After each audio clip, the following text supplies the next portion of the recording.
Hello, Ram Ram. कैसे हैं आप सब। आज हम इस वीडियो में क्लास 10th का चैप्टर नंबर 1 करेंगे, chemical reactions and equations. Video को एंड तक ज़रूर देखिएगा and like share and subscribe करना मत भूलिएगा अगर आपको ये वीडियो पसंद आता है तो चलिए स्टार्ट करते हैं। ये हमारा फर्स्ट चैप्टर है केमिस्ट्री का। तो इसमें हम जो टॉपिक्स आज पढ़ेंगे वो है chemical changes, chemical reaction, chemical equation and then उसके एक दो एग्जांपल्स हैं। ठीक है, तो ये वीडियो कुछ ज़्यादा बड़ा होगा नहीं, बट इसका बेसिक है इसमें आपका। ठीक है, स्टार्ट करते हैं। तो फर्स्ट है आपका टॉपिक केमिकल चेंजेस, कि केमिकल चेंज होता क्या है। केमिकल रिएक्शन को समझने के लिए हमें बेसिकली केमिकल चेंजेस को समझना बहुत ज़रूरी है कि एक केमिकल चेंज होता क्या है। क्लास 9th में आप लोगों ने केमिकल चेंज और फिजिकल चेंज के बारे में तो पढ़ा था कि केमिकल चेंज जिसमें कोई नया सब्सटेंस बनता है एंड फिजिकल चेंज जो कि हमें विजिबल होता है, लाइक प्लांट की ग्रोथ होना, वो क्या है, फिजिकल चेंज है, वो हमें दिख रहा है। ठीक है, बट वहीं पे लकड़ी का जलना, बर्निंग ऑफ वुड, वो क्या है, एक केमिकल रिएक्शन है और as well as it's a physical change also. क्यों? क्योंकि केमिकल चेंज कैसे है, क्योंकि उसमें लकड़ी से जो हमें एक नया प्रोडक्ट मिल रहा है जो कि जिसे हम ऐश कह रहे हैं, राख, वो क्या है, उसकी प्रॉपर्टीज़ डिफरेंट है लकड़ी से। ठीक है, तो वो एक केमिकल चेंज है और साथ ही साथ फिजिकल चेंज भी है, क्योंकि वो लकड़ी लाइक उसका धीरे धीरे साइज़ कम होता गया, तो वो क्या है, एक फिजिकल चेंज में भी काउंट होता है। ठीक है, तो वैसे ही केमिकल चेंजेस क्या है, केमिकल चेंजेस जब कोई एक सब्सटेंस जो है उसकी केमिकल प्रॉपर्टीज़ चेंज होती हैं एक केमिकल इक्वेशन में, वो अपनी आइडेंटिटी को लूज़ करता है और वापस अपने ओरिजिनल फॉर्म में नहीं आ सकता, उसे हम केमिकल चेंज बोलते हैं। केमिकल चेंज के अंदर सब्सटेंस के साथ जो चेंजेस होते हैं, जो ऑब्जर्वेशन हमें देखने को मिलती हैं, वो है जैसे change in state, next change in colour, third change in taste and fourth change in temperature and then evolution of gas. ये कुछ 4-5 ऑब्जर्वेशंस हमें नॉर्मली देखने को मिलती हैं जब भी कहीं पे केमिकल चेंज हो रहा होता है। ठीक है, so let's have a look कि एग्जांपल्स क्या हैं केमिकल चेंजेस के। तो जो मैंने वीडियो की स्टार्टिंग में भी आपसे डिस्कस किए, तो डाइजेशन ऑफ फूड भी क्या है, एक केमिकल चेंज है। क्यों? क्योंकि डाइजेशन ऑफ फूड में क्या होता है कि हमारे फूड के मॉलिक्यूल्स जो होते हैं वो स्मॉलर पार्टिकल्स में, स्मॉलर पोर्शंस में ब्रेक होते हैं। ठीक है, तो उनकी प्रॉपर्टीज़ डिफरेंट हो जाती है, तो वहाँ पे केमिकल चेंज है।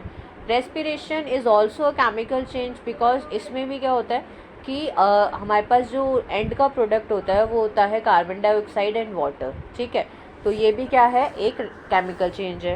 Result rusting of iron, rusting of iron मतलब लोहे को जंग लगना।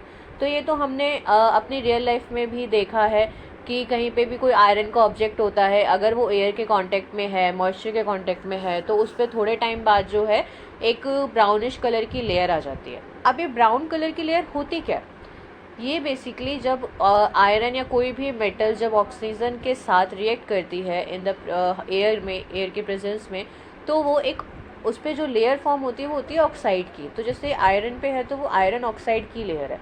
ठीक है, तो ये धीरे धीरे होता है, एकदम से नहीं होता है। केमिकल चेंज की एक खासियत और है कि ये क्या है, धीरे धीरे होता है, it's not a fast change, ये हमें जल्दी से देखने को नहीं मिलता।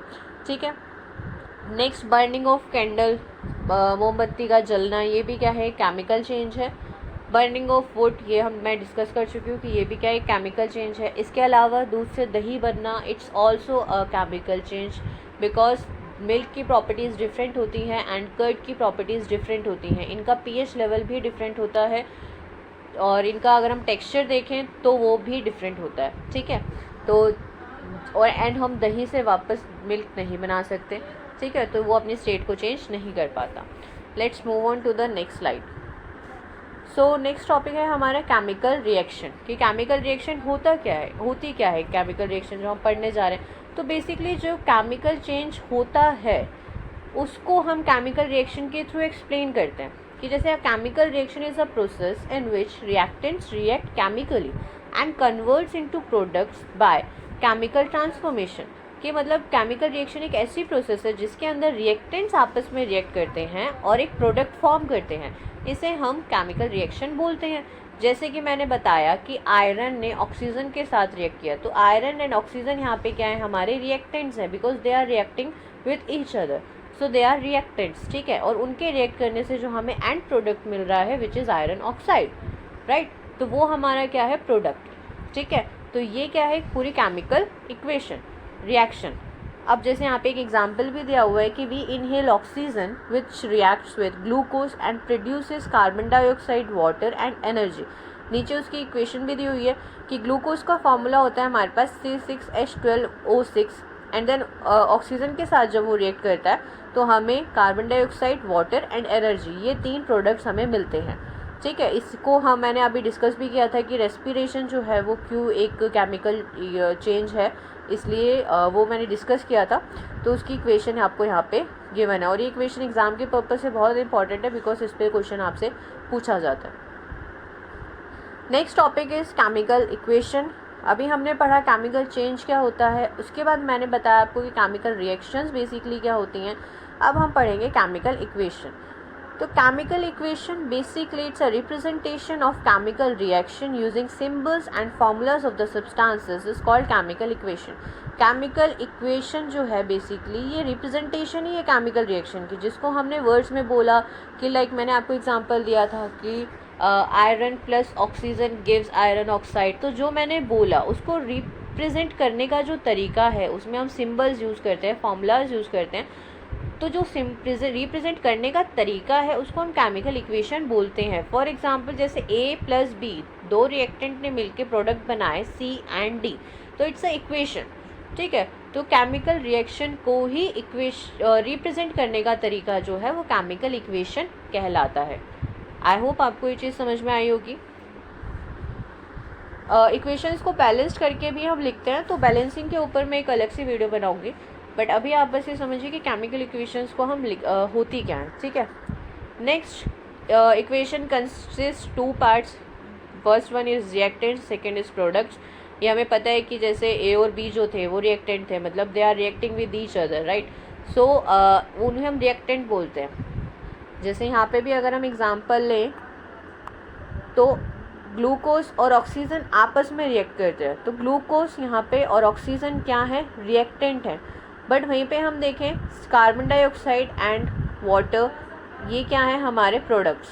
ठीक है, क्योंकि ये हमें एट द एंड इक्वेशन के रिएक्शन के हमें एंड में मिल रहे हैं। ठीक है, तो ये प्रोडक्ट दूसरा पार्ट है इसका।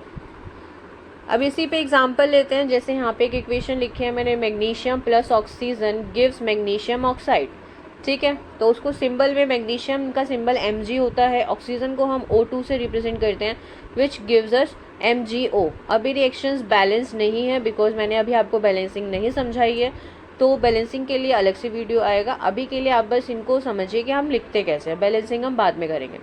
ठीक है, तो magnesium plus oxygen gives magnesium oxide. तो हम उसको वर्डिंग में कैसे लिख रहे हैं और न्यूमेरिकली कैसे लिख रहे हैं मैंने आपको समझाया है, और ये भी बताया कि रिएक्टेंट कौन है और प्रोडक्ट क्या है। Second equation hydrogen plus oxygen gives hydrogen oxide. तो हाइड्रोजन और ऑक्सीजन क्या है, they both are reactants, they are reacting with each other and giving us a product hydrogen oxide. ठीक है, तो इसको सिंबल में हम कैसे रिप्रेजेंट करते हैं वो मैंने बताया कि हाइड्रोजन का सिंबल होता है H2, ऑक्सीजन का O2 which gives us H2O, जो कि हमारे वाटर का सिंबल होता है, केमिकल सिंबल है, केमिकल फॉर्मूला है। ठीक है, H2O हाइड्रोजन ऑक्साइड। अगर आपको ये वीडियो पसंद आया है तो प्लीज़ लाइक कीजिए, सब्सक्राइब कीजिए मेरे चैनल को, एंड कोई भी डाउट होता है तो आप मुझे कमेंट सेक्शन में मैसेज कर सकते हैं। मैं नेक्स्ट वीडियो उस टॉपिक पे बनाने की कोशिश करूँगी। Thank you.